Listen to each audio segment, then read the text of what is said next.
Recording studio Chausa.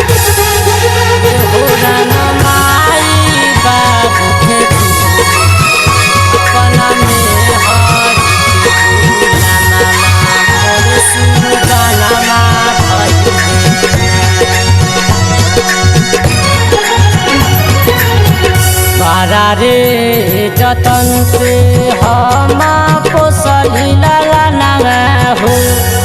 ये हो राम पोसली लाला नावा हो ये हो राम माई बाबू के धूली अपना में हरि के गुला मामा मोर सुगानामा भइले ना ये हो राम माई बाबू के धूली अपना में हरि के गुला मामा मोर सुगानामा भइले ना।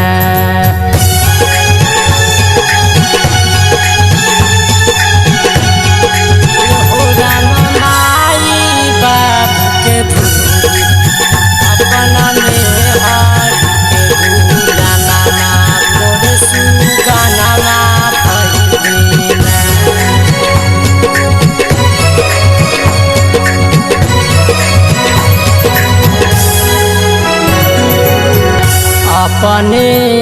उपास से रही के दूधवा पियवली हो ये हो बाबू दूधवा पियवली हो ये हो बाबू भूली गइल माई के दुलार तू प्यार याद में हरि के राखेला ये हो बाबू भूली गइल माई के दुलार तू प्यार याद में हरि के राखेला।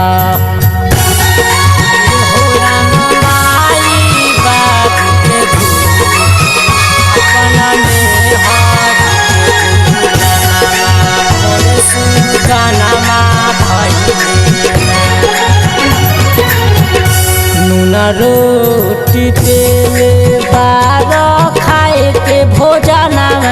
हो ये हो बाबू खाए के भोजना हो ये हो बाबू काट लगा देवेली तोर में हरिया बैठी के ओ सारा बानू हो ये हो बाबू काट लगा देवेली तोर में हरिया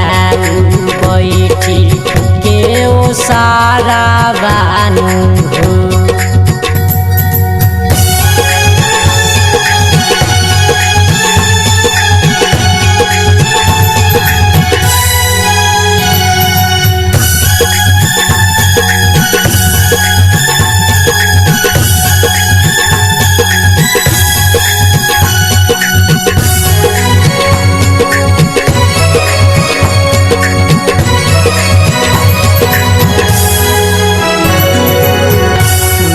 रे महीनावा तोहके कोखिया में पलली हो